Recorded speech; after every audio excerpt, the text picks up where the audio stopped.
তুমি কি কখনো ভেবেছ কেন এত ব্যথা লাগে? কেন যেন সবকিছু ঠিকঠাক চললেও বুকের ভেতর একটা অদৃশ্য ভার নেমে আসে? হয়তো তুমি অনেক কিছুই চেষ্টা করেছ, ধ্যান, পরামর্শ, ব্যস্ততা, হাসির মুখোশ, কিন্তু যন্ত্রণা থেকে যায় নিঃশব্দে, যেন কোনো ছায়া প্রতিদিন তোমাকে অনুসরণ করে। আজ আমি তোমাকে এমন কিছু বলতে যাচ্ছি যা হয়তো কেউ কোনোদিন সাহস করে বলেনি। তোমার অধিকাংশ কষ্ট বাইরের দুনিয়া থেকে আসে না। এটি জন্মায় তোমার ভেতরেই, সেই অংশ থেকে যাকে তুমি বছরের পর বছর অবহেলা করেছ, যে অংশকে তুমি চাওনি দেখতে।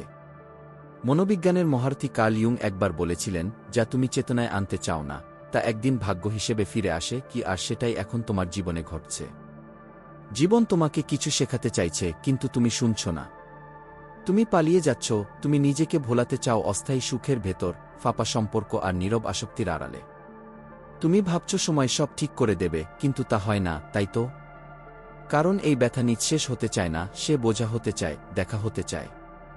এই ভিডিও কোনো জলদি আত্মসহায়তাকে নয়।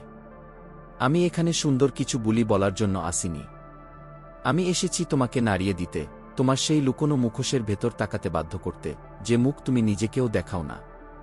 তুমি যদি সত্যিই জানতে চাও কেন এত কষ্ট পাচ্ছ, তাহলে আমাকে কেবল কয়েক মিনিট দাও। আমি তোমাকে দেখাবো কিভাবে এই কষ্টের শেষ হতে পারে, জাদু নয়, সচেতনতার মাধ্যমে। হয়তো তুমি এখন তলানিতে আছো, হয়তো ভেতর থেকে ভেঙে পড়েছ অথচ বাইরে হাসছ, বা হয়তো তুমি এতদিনে যন্ত্রণার সঙ্গে সহাবস্থান করতে শিখে গেছ, যেন তা তোমার অঙ্গ হয়ে গেছে।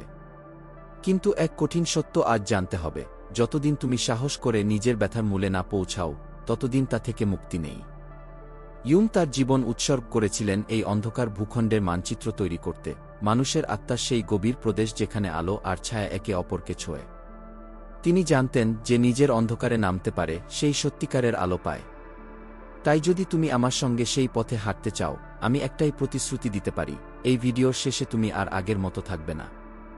তুমি এমন কিছু দেখতে পাবে যা হয়তো পুরো জীবন তোমাকে এড়িয়ে চলেছে। আর আমি চাই তুমি এখানেই এখনই কিছু লেখো, নিচে কমেন্টে একটা সংখ্যা দাও, হয়তো কয়েক, যদি তুমি অনুভব করো যে এই কথাগুলো তোমার ভেতরে কিছু নাড়িয়ে দিচ্ছে। এইভাবে তুমি নিজের প্রতিজ্ঞা ঘোষণা করছো যে তুমি প্রস্তুত।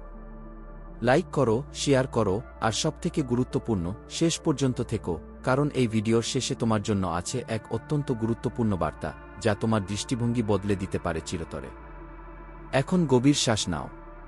তোমার ব্যথা শত্রু নয়, এটি এক আহ্বান ফিরে যাওয়ার নিজের দিকে। এবং সেই যাত্রাই শুরু হচ্ছে এখন, পরের অধ্যায়ে, যেখানে আমরা দেখব কিভাবে মানুষ নিজের আত্মা থেকে বিচ্ছিন্ন হয়ে এক অচেনা জীবনের বন্দী হয়ে পড়ে। তুমি হয়তো ভাবো তোমার কষ্টের কারণ হলো অন্য মানুষ, সমাজ, অর্থ কিংবা ভাগ্য।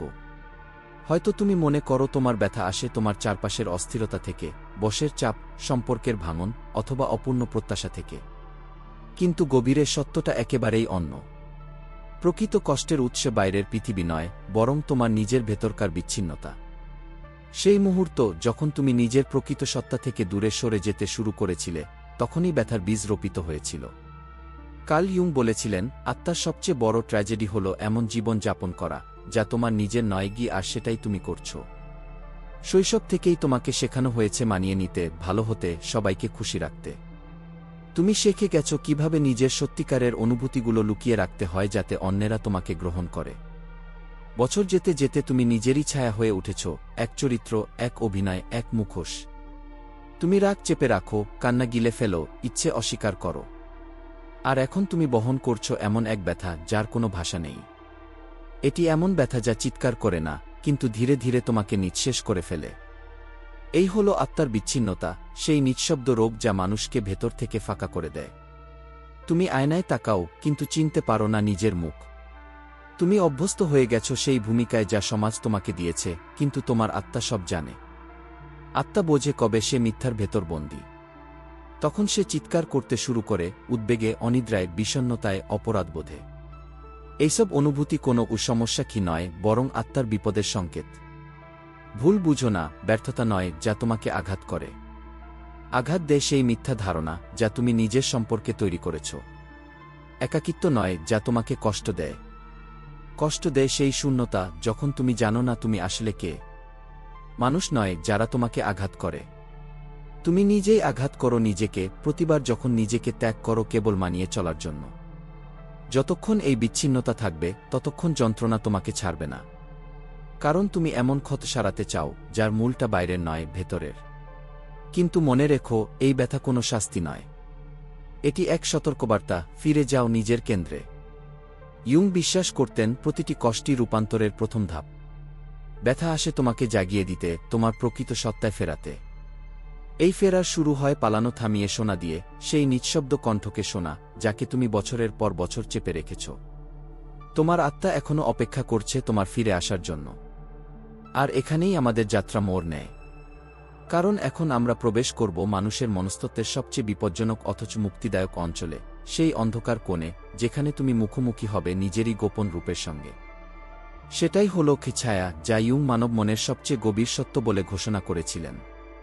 তুমি কি চাও আমি এখন অধ্যায় ৩, ছায়া, অন্তর্নিহিত শত্রুকে লিখে দিই, প্রায় ৫০০ শব্দে, আগের আবহ ও ধারাবাহিকতা বজায় রেখে?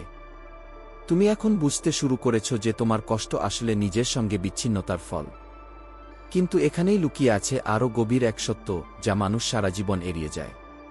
সেই সত্য হল, তোমার ভেতরে বাস করে এক অদেখা শক্তি, যাকে তুমি ভয় পাও, অস্বীকার কর, লুকিয়ে রাখো। কার্ল ইয়ুং একে বলেছিলেন ছায়া, মানব মনের গোপন দিক, যেখানে জমে থাকে সব নিষিদ্ধ অনুভূতি, অগ্রহণযোগ্য ইচ্ছে, অবদমিত রাগ আর অস্বীকার করা বাস্তবতা। ছায়া মানে শুধু অন্ধকার নয়, বরং সেই সমস্ত অংশ যা তুমি হতে চাওনি বা পারোনি। সেই ক্রোধ যা তুমি চেপে রেখেছ নম্রতার মুখোশে। সেই ঈর্ষা যা তুমি লজ্জার ভয়ে অস্বীকার করো। সেই উচ্চাকাঙ্ক্ষা যা তুমি নৈতিকতার আড়ালে চাপা দিয়েছ। এমনকি তোমার কামনা, ভয়, হিংসা সবই তার ভেতরে বন্দী। কিন্তু তুমি যতই তাকে অস্বীকার করো, সে ততই শক্তিশালী হয়ে ওঠে। কারণ যা তুমি চেতনা থেকে বাদ দাও, তা অবচেতনের ভেতর থেকে তোমার জীবনে আধিপত্য বিস্তার করে। ভেবে দেখো, কতবার তুমি হঠাৎ রেগে গিয়েছ এমন কারো ওপর যাকে ভালোবাসো। কতবার তুমি নিজের সম্ভাবনাকে ধ্বংস করেছ ঠিক যখন সবকিছু ভালো চলছিল। কতবার তুমি সম্পর্ক ভেঙেছ কোনো কারণ ছাড়াই, পরে অনুতপ্ত হয়েছ। এগুলো কি দুর্ভাগ্যই নয়, এগুলো তোমার ছায়ার কাজ। সে তোমার প্রতিটি সিদ্ধান্তে, প্রতিটি প্রতিক্রিয়ায় নিঃশব্দে কাজ করে যায়। ইয়ুং বলেছিলেন, যতক্ষণ তুমি অবচেতনকে চেতনায় আনতে পারবে না, এটি তোমার জীবন পরিচালনা করবে, আর তুমি তাকে বলবে ভাগ্য। তুমি ভাবছ যন্ত্রণা ভাগ্য, কর্মফল অথবা অন্যদের দোষ। কিন্তু আসলে এটি তোমার ছায়ার ভাষা, তোমাকে দেখাতে চাইছে সেই অংশ যাকে তুমি স্বীকার করো না। এই ছায়া তখন পর্যন্ত তোমাকে নিয়ন্ত্রণ করবে যতক্ষণ না তুমি তার চোখে চোখ রাখো। কিন্তু সতর্ক হও, নিজের ছায়ার মুখোমুখি হওয়া সাহসের কাজ। কারণ এতে তোমাকে স্বীকার করতে হবে এমন সত্য যা তুমি সারা জীবন লুকিয়ে রেখেছ। তোমাকে আয়নায় তাকিয়ে সেই দিকটা দেখতে হবে যাকে তুমি ঘৃণা করো। আর বুঝতে হবে, তোমার ভেতরের সেই দানব ঘেয় মানুষ, আর সেই তুমি। তবে এখানেই এক মহান উপলব্ধি অপেক্ষা করছে। ছায়া তোমার শত্রু নয়। এটি তোমার আত্মার হারিয়ে যাওয়া অংশ, যে শুধু দেখা দিতে চায়, শোনা যেতে চায়, ফিরে আসতে চায়। ইয়ুং বিশ্বাস করতেন, ছায়াকে মুছে ফেলা নয়, বরং তাকে আলিঙ্গন করা, এটাই মুক্তির পথ। কারণ যাকে তুমি প্রত্যাখ্যান করো, সে তোমাকে দুর্বল করে, আর যাকে তুমি গ্রহণ করো, সে তোমাকে সম্পূর্ণ করে। তোমার অন্ধকারই তোমার আলোকে বোঝার একমাত্র দরজা। এখন সময় এসেছে সেই দরজা খুলে নিজের ভিতরের সত্যের মুখোমুখি হওয়ার। কারণ ছায়াকে জানা হলো কেবল শুরু। পরের অধ্যায়ে আমরা দেখব কিভাবে তাকে মোকাবিলা করতে হয়, কিভাবে সাহসীভাবে নিজের অবচেতনের অন্ধকারে পা বাড়িয়ে প্রকৃত নিরাময়ের পথে যাওয়া যায়। তুমি এখন জানো, ছায়া শুধু ভয়ের প্রতীক নয়, এটি তোমার সেই অংশ যা স্বীকৃতি চায়। কিন্তু জানা আর নিরাময় একই জিনিস নয়। বুঝে নেওয়া হলো শুরু, আর নিরাময় শুরু হয় মুখোমুখি হওয়ার সাহস থেকে। কারণ নিজের অবচেতন অন্ধকারে নামা মানে এমন পথে হাঁটা যেখানে আলো নেই, নিয়ন্ত্রণ নেই, কেবল সত্যের নিরাবরণ উপস্থিতি আছে। কার্ল ইয়ুং বলেছিলেন, যে নিজের অবচেতনকে মুখোমুখি হতে পারে, সেই প্রকৃত আত্মজ্ঞান লাভ করে। কি এই পথ সহজ নয়? এখানে তোমাকে নিজের তৈরি করা গল্পগুলো ভাঙতে হবে, যে গল্পগুলো দিয়ে তুমি নিজেকে বোঝাও যে তুমি ঠিক আছো। এখানে তোমাকে মুখোশ খুলে ফেলতে হবে, ভিকটিম ভূমিকা ত্যাগ করতে হবে, আর স্বীকার করতে হবে, তোমার কষ্টের অংশ তো কারণ তুমিই। এই স্বীকারোক্তি কঠিন, কারণ এটি তোমাকে তোমার অহংকার থেকে বিচ্ছিন্ন করে দেয়। তাহলে বাস্তবে গিয়ে অবচেতনকে মুখোমুখি হওয়া কি মানে কি? মানে তোমার শরীর যা বলছে তা শোনা শুরু করা। সেই পেটের টান যখন তুমি এমন কারো পাশে আছো যে তোমাকে মানসিকভাবে ক্লান্ত করে। সেই বুকের ভার যখন তুমি এমন পরিস্থিতি মেনে নিচ্ছ যা তোমাকে ছোট করে। সেই অজানা ক্লান্তি, যখন তুমি হাসছ কিন্তু ভেতরে মৃত অনুভব করছ। এই সবই অবচেতনের ভাষা। এটি তোমাকে ধ্বংস করতে নয়, বাঁচাতে চায়। কিন্তু তুমি যদি বারবার তাকে উপেক্ষা করো, সে তখন যন্ত্রণার মাধ্যমে চিৎকার করে ওঠে। তুমি ছোট থেকে শিখেছ নিজের অনুভূতিকে অস্বীকার করতে, ঠিক আছি বলতে, যখন তুমি ভেঙে পড়ছ। এখন সময় এসেছে থেমে শোনার। প্রতিবার যখন কোনো কিছু তোমাকে ভারসাম্যহীন করে, সেখানে লুকিয়ে থাকে এক বার্তা। অবচেতন কথা বলে প্রতীক দিয়ে, আর তোমার কাজ হলো সেই প্রতীক পড়তে শেখা। তাড়াহুড়ো নয়, বিচার নয়, কেবল উপস্থিতি নিয়ে শোনা। কারণ নিরাময় ঘটে না চিৎকারে, ঘটে নীরব উপলব্ধিতে। এই মুখোমুখি হওয়ার সবচেয়ে শক্তিশালী উপায়গুলোর একটি হলো লেখা। প্রতিদিন কিছু সময় বসে লিখে ফেলো যা তোমাকে কষ্ট দেয়, যা তুমি কাউকে বলতে পারো না। লিখে ফেলো তোমার লজ্জা, তোমার ভয়, তোমার অপ্রকাশিত রাগ। কারণ যখন এই শব্দগুলো নীরবতার কারাগার থেকে মুক্তি পায়, তখন তারা আর তোমাকে ধ্বংস করতে পারে না। আরেকটি গুরুত্বপূর্ণ পথ হল থেরাপির আয়না, এমন কারো সঙ্গে কথা বলা যে তোমার অবচেতন ভাষা বুঝতে পারে। ইয়ুং বলেছিলেন, অবচেতন হল কোনো আবর্জনার জায়গা নয়, এটি জীবন্ত বুদ্ধিমত্তা। কি এটি তোমার বিপক্ষে নয়, এটি তোমাকে জাগাতে চায়। শুধু দরকার তুমি যেন আর অজুহাত না দাও, আর পালিও না। কারণ যতদিন তুমি পালাবে, কষ্ট তোমাকে তাড়া করবে। কিন্তু যখন তুমি থামবে, ঘুরে তাকাবে, আর তার চোখে চোখ রাখবে, তখনই ব্যথা বদলাতে শুরু করে। তখন তুমি বুঝতে পারো, এই ব্যথা আসলে এক দ্বার, এক প্রবেশদ্বার তোমার নিজের গভীরতার দিকে। আর সেটাই আমাদের পরবর্তী অধ্যায়ের শুরু, যেখানে আমরা আবিষ্কার করব, ব্যথা আসলে শত্রু নয়, বরং তোমার আত্মার গোপন দিশারি, যে তোমাকে নিয়ে যায় মুক্তির পথে। মানুষ সারা জীবন কাটিয়ে দেয় ব্যথা মুছে ফেলার চেষ্টায়। কেউ ওষুধ খায়, কেউ কাজে ডুবে থাকে, কেউ ভালোবাসার নামে নিজেকে হারিয়ে ফেলে, আবার কেউ সুখের মুখোশে নিজের ভেতরের নীরব চিৎকারকে ঢেকে রাখে। কিন্তু সত্য হল, যতদিন তুমি ব্যথা দূর করতে চাও, ব্যথা তোমার পিছু ছাড়বে না। কারণ ব্যথা কোনো ভুল নয়, এটি এক আহ্বান, এক সংকেত যে কিছু ভেতরে ভেঙে গেছে এবং সেটি দেখা দরকার। কার্ল ইয়ুং বলেছিলেন, কষ্টকে সম্পূর্ণভাবে অনুভব না করলে তাকে জয় করা যায় না। কি তিনি দেখেছিলেন, ব্যথা আমাদের ধ্বংস করতে নয়, বরং আমাদের পুনর্গঠন করতে আসে। এটি আত্মার ভাষা, যা বলে, এইভাবে আর চলবে না। কি প্রতিটি যন্ত্রণার ভেতর আছে এক বার্তা, প্রতিটি উদ্বেগের পেছনে এক ইঙ্গিত। তুমি যদি এটিকে শত্রু না ভেবে পথপ্রদর্শক হিসেবে গ্রহণ করো, তখনই শুরু হয় রূপান্তর। ভাবো তোমার জীবনের সেই সব সময়ের কথা, যখন তুমি সত্যিই বদলাতে বাধ্য হয়েছিলে। সেই মুহূর্তগুলোতে কি সবকিছু সহজ ছিল? কখনোই না। পরিবর্তন সবসময় ঘটে অস্থিরতার মধ্যে। ব্যথা তখন এক নির্মম শিক্ষক, যে তোমাকে আরাম থেকে টেনে বার করে সত্যের সামনে দাঁড় করায়। চল একটা উদাহরণ দেখি। একজন মানুষ সারা জীবন অন্যদের খুশি করতে কাটিয়ে দেয়। সর্বদা হাসে, না বলতে পারে না, নিজের চাহিদাকে ছোট করে দেখে। একসময় তার শরীর ক্লান্ত হয়ে পড়ে, মনদম বন্ধ হয়ে আসে, উদ্বেগ আর নিঃসঙ্গতা তাকে গ্রাস করে। ডাক্তাররা ওষুধ দেন, কিন্তু ব্যথা যায় না। কারণ এই ব্যথা কোনো রোগ নয়, এটি আত্মার প্রতিবাদ, যে বলছে, আমি আর মিথ্যা বাঁচতে পারছি না। কি অন্যদিকে এমন একজন মানুষ, যে বারবার একই সম্পর্কের ভুলে পড়ে, এমন মানুষকে বেছে নেয় যারা কখনো ভালোবাসতে পারে না। প্রতিবার সে কষ্ট পায়, নিজেকে অপর্যাপ্ত ভাবে ভাগ্য তার বিরুদ্ধে। কিন্তু আসলে এটি ভাগ্য নয়, এটি আয়না, যা বারবার তাকে দেখাতে চায় তার ভেতরের পুরনো ক্ষত, হয়তো শৈশবের প্রত্যাখ্যান, যা এখনও অচেতনভাবে রক্তক্ষরণ করছে। যতক্ষণ না সে সাহস করে সেই মূল ক্ষত ছোঁয়ে, ততক্ষণ এই কষ্ট ফিরেই আসবে, ভিন্ন মুখে, ভিন্ন গল্পে। যখন তুমি বুঝতে পারো ব্যথা আসলে প্রতীকের ভাষায় কথা বলে, তখন সব বদলে যায়। যা এতদিন শাস্তি মনে হয়েছিল, তা আসলে কম্পাস হয়ে ওঠে। তখন তুমি দেখবে, ব্যথা তোমাকে থামতে শেখায়, তাকাতে শেখায়, বদলাতে শেখায়। এবং এখানেই আসে সত্যিকারের দায়িত্ব। কারণ এখন তুমি জানো, ব্যথাকে উপেক্ষা করা মানে নিজেকে উপেক্ষা করা। ব্যথা থেকে পালানো মানে নিজের আত্মাকে ত্যাগ করা।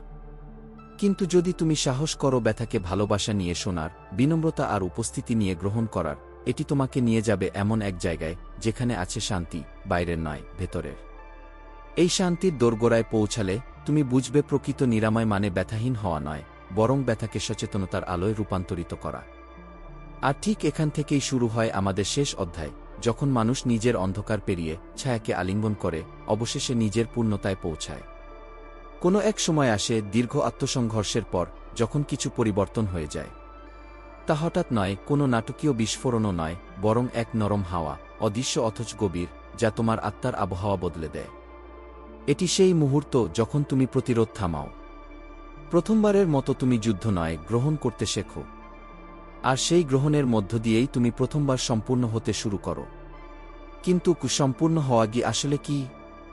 এটি নিখুঁত হওয়া নয়, বরং নিজের প্রতিটি অংশকে স্বীকার করা, রাগ, ভয়, দুঃখ, লজ্জা, দুর্বলতা, সবকিছুকে। দীর্ঘদিন তুমি এই অংশগুলোকে গোপন রেখেছিলে, ভেবেছিলে এগুলো তোমাকে ছোট করে। এখন তুমি জানো এই অংশগুলো প্রতিটি তোমার অভিজ্ঞতার বৈধ অংশ। তুমি যখন তাদের প্রত্যাখ্যান না করে একত্র করো, তখন এক অলৌকিক পরিবর্তন ঘটে, যন্ত্রণা দ্রবীভূত হতে শুরু করে। কার্ল ইয়ুং এই অবস্থাকে বলেছিলেন ইন্ডিভিজুয়েশন, আত্মসম্পূর্ণতার প্রক্রিয়া। এটি কি বিশেষ কি হয়ে ওঠার নয়, বরং কি সত্যিকার নিজের হয়ে ওঠার যাত্রা। এখন তুমি আর কোনো মুখোশ পরে বাঁচতে চাও না। তুমি আর অভিনয় করো না যে সব ঠিক আছে। তুমি সত্য বলো, এমনকি যখন তা অস্বস্তিকর। তুমি উপস্থিত থাকো, এমনকি যখন পৃথিবী তোমাকে পালাতে বলে। এই মুহূর্তে তুমি বুঝতে পারো, নিরাময় মানে ব্যথার অনুপস্থিতি নয়, বরং তা বুঝে ওঠা। তুমি আর ব্যথাকে ভয় পাও না, কারণ জানো এটি তোমাকে শেখায়। প্রতিটি পতন, প্রতিটি অন্ধকার সময় ছিল তোমাকে শুদ্ধ করার প্রক্রিয়া, যেন পুরনো মিথ্যা পোশাক খুলে ফেলে তুমি সত্যের পোশাকে দাঁড়াতে পারো। এখন তুমি দেখছ, যা একসময় ধ্বংস মনে হয়েছিল, সেটি আসলে জন্মের প্রস্তুতি ছিল। তুমি ধীরে ধীরে আলাদা হয়ে যাচ্ছ সেই সব মানুষ আর অবস্থান থেকে, যা তোমাকে ক্ষয় করত। তুমি কি না কি বলতে শিখছ, অপরাধবোধ ছাড়াই। তুমি নিজের জায়গা নিচ্ছ, নিজের কণ্ঠ খুঁজে পাচ্ছ। এই পরিবর্তন চুপচাপ কিন্তু বিশাল। কারণ এখন তুমি আর নতুন কেউ হচ্ছ না, তুমি হচ্ছ সেই মানুষ যে সবসময় ছিলে, কিন্তু লুকিয়েছিলে। এবং এখানেই আসে ইয়ুংয়ের শেষ শিক্ষাটি, আত্মজ্ঞান কখনো ব্যক্তিগত লাভের জন্য নয়। সত্যিকার নিরাময় তখনই সম্পূর্ণ হয় যখন তুমি তা পৃথিবীর সঙ্গে ভাগ করো। কারণ যখন তুমি নিজের অন্ধকার পেরিয়ে আলোয় পৌঁছাও, সেই আলো কেবল তোমার জন্য নয়, এটি তোমার দায়িত্ব সেটি ছড়িয়ে দেওয়া। এখন তোমার সামনে এক নির্বাচন, তুমি কি আবার পুরনো অভ্যাসে ফিরে যাবে, নাকি সচেতনভাবে বাঁচবে? তুমি যা দেখেছ তা আর ভুলে যাওয়া সম্ভব নয়। তুমি এখন জেগে গেছ, এবং এই জাগ্রত অবস্থার সঙ্গে আসে দায়বদ্ধতা, নিজেকে আর প্রতারণা না করা, নিজের মূল্য ভুলে না যাওয়া, এবং প্রতিদিন নিজেকে সত্যের দিকে ফিরিয়ে আনা। তুমি হয়তো এখনও পুরোপুরি প্রস্তুত নও, কিন্তু প্রয়োজনও নেই। প্রয়োজন শুধু একটাই, প্রতিদিন সিদ্ধান্ত নেওয়া যে তুমি সচেতনভাবে বাঁচবে। কারণ ইয়ুং বলেছিলেন, নিজেকে সম্পূর্ণ করা এক জীবনের যাত্রা, আর হয়তো আজ, এই ভিডিওর মাধ্যমেই, তুমি সেই যাত্রার প্রথম সত্যিকারের পদক্ষেপ নিয়েছ। এখন বলো, এই যাত্রার কোনো মুহূর্তটি তোমার হৃদয়ে সবচেয়ে গভীর ছাপ ফেলেছে? নিচে লিখে রাখো তোমার অনুভূতি, কারণ প্রকাশের মধ্য দিয়েই শুরু হয় রূপান্তর। হয়তো তোমার একটিমাত্র বাক্য কারও অন্ধকারে আলো জ্বেলে দিতে পারে। আর যদি এই ভিডিও তোমাকে ছুঁয়ে যায়, তবে থেমো না, পরের ভিডিও তোমার এই যাত্রাকে আরও এগিয়ে নিয়ে যাবে।